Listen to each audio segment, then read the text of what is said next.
guys, how's it going? Good morning. New subscribers, got a bunch of them. Thank you very much. Keep them coming. Tell your buddies, spread the word. I appreciate it. Thank you very much. In the last video, I was boxing in the front section of the frame rails and cleaning that up. I've got that pretty much done. There's a little bit left to do, maybe an hour. But I've got enough done that I can figure out my engine mounts. So that's what we're going to do today. This is a mock-up engine. It's identical block to the one we're putting in here. So it should work out fine. First thing I got to do is get this off the engine stand, get it on the cherry picker, and then move the frame over this way and get the engine in place. But I want to level off the frame first, that way there I've got a good, I know where I'm going to be sitting. So I want to make sure it's leveled out for sure, side to side, absolutely. Whenever I lower it in the front, I'm going to lower it in the back as well. So we're fine just this way. It's side to side. So I'll probably just level it off using tire pressure, and once it's level, we'll get this in the hole and figure out our templates for motor mounts. So might as well just get to it. I've got a new camera I'm going to try time lapse with, and we'll see how that works out. And yeah, we'll go from there.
Okay, so I pretty much have it where I want it. It's centered in the frame, and it's leaning back slightly about 3 degrees, which usually works out pretty good for me. So I'm going to use a old cereal box for cardboard template, and design a little template for the engine mounts. So yeah, I'm going to get on that right now, and I'll show you what I come up with. Okay, so I made my pieces out of cardboard, and you'll see there's front and rear. They're slightly different, and the reason for that is the frame is tapered, so it gets wider as it gets further to the rear. So it only changed the location of the hole. So yeah, other than that, they're pretty much the same. So I went ahead, cut them out of steel. So there, and I put this hole in here, and you say, Jesus, that's a big hole, Dan. And I'd say, you're right. That's because we're taking this piece of pipe here. I've determined it to be 3 inches long. That leaves me room for some rubber on either side, and that fits right in there. And yeah, we'll weld it all up, solid inside and out. And so I'm going to put it together real quick and show you how it goes, and then we'll start tacking things together and get this thing done. Okay, so that's what it looks like put together.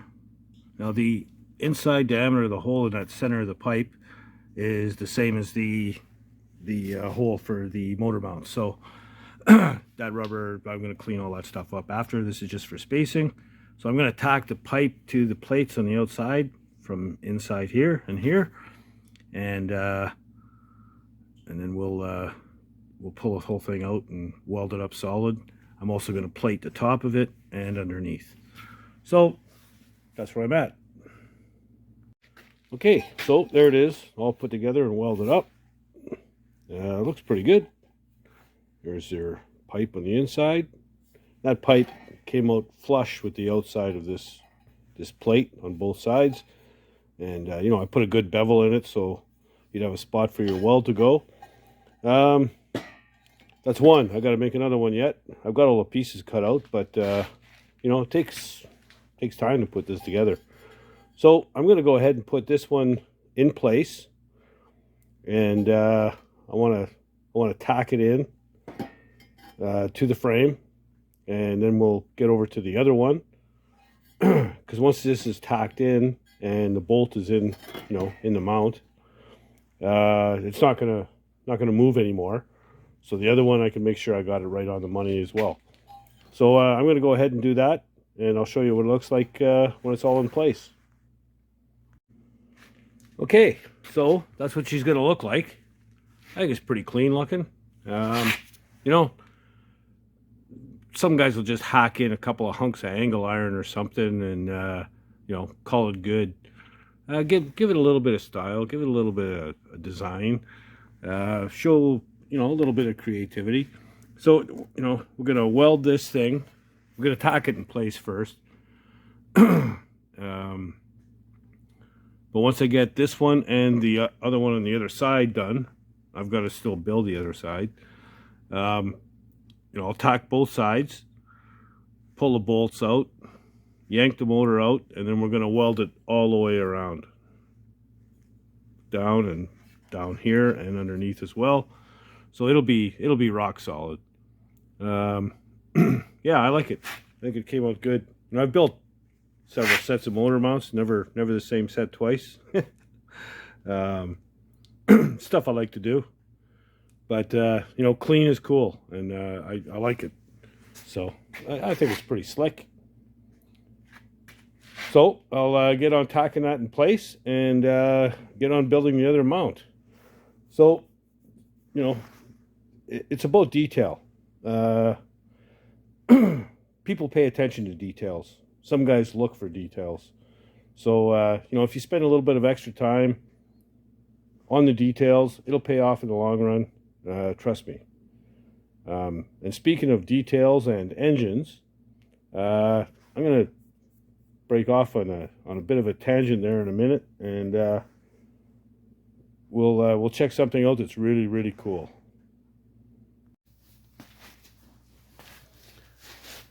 So it's getting on around 11 o'clock. I'm kind of beat. And I'm having a nice cold pop. Cheers. So I was talking about details, and you know, my dad was an accomplished and well-known hot rod builder. His heyday was back in the 70s, 80s.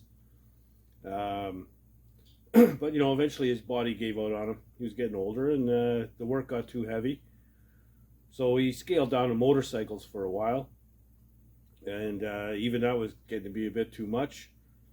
So he went out and he bought a small lathe, and then another one about a 3-footer, I guess, 30-inch 3-footer, and a milling machine. And he started making these miniature versions of old steam engines. You know, he made everything. He made all the acorn nuts, he made the pistons, he made the cylinders, he made every piece. All in these on the lathe and the milling machine. You know, he always kept brass around because he liked to use brass acorn nuts. So he'd make all these little acorn nuts. It's crazy how much time he spent on it. But the detail is unbelievable. So my mom called me last week and said, you know, I want to get rid of these things. Do you want one? Pick one out, take it home, and you know, I'm going to sell the other ones. So yeah, I booted over there right away, and I picked out what I considered my favorite. It's really cool. The detail is unbelievable, and this thing is so slick and smooth. So they're steam engines, but you know, he set them up to run on compressed air. So I'm going to grab the camera and I'm going to show you what this thing is all about, because it's freaking cool, man. So check this out.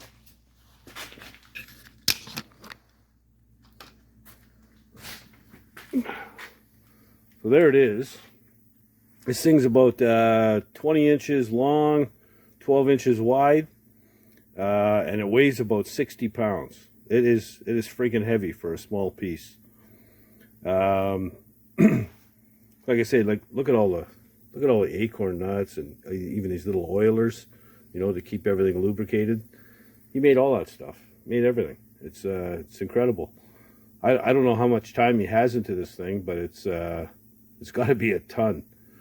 So, yeah, it's a twin cylinder, dual action mill machine.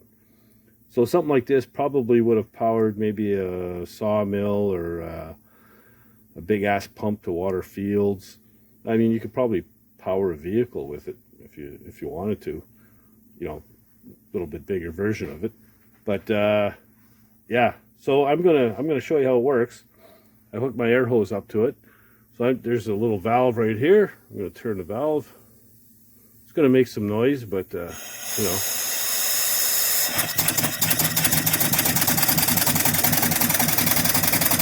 Check that out.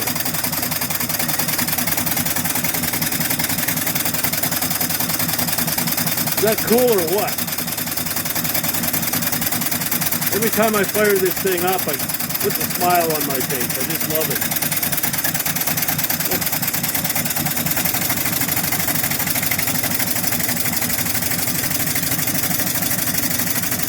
Unreal.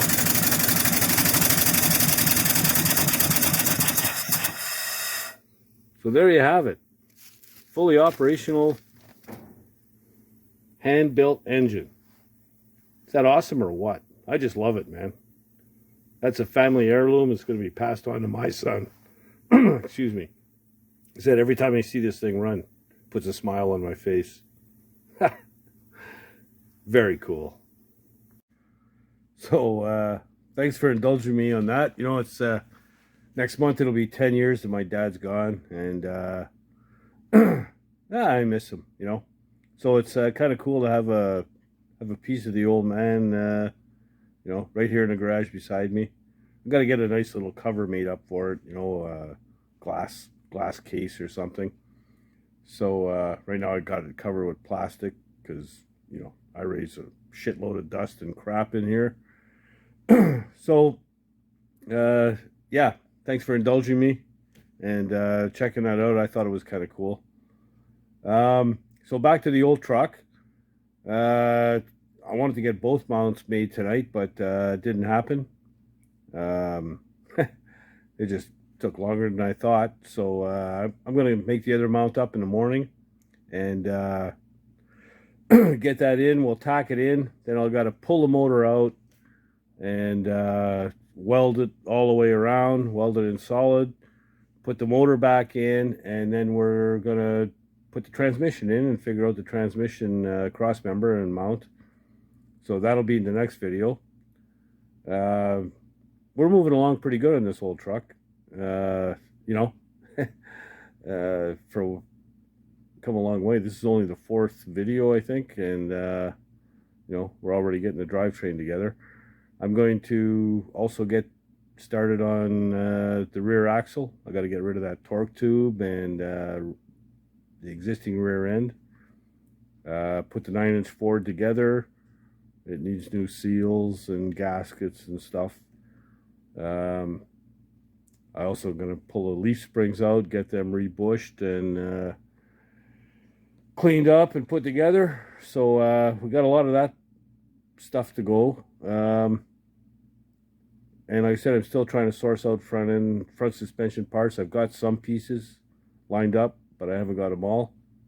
And I'm just trying to keep within a budget sort of thing. So, you know, it's going pretty good. Bunch of new subscribers, like I said, last week. Always looking for more, you know.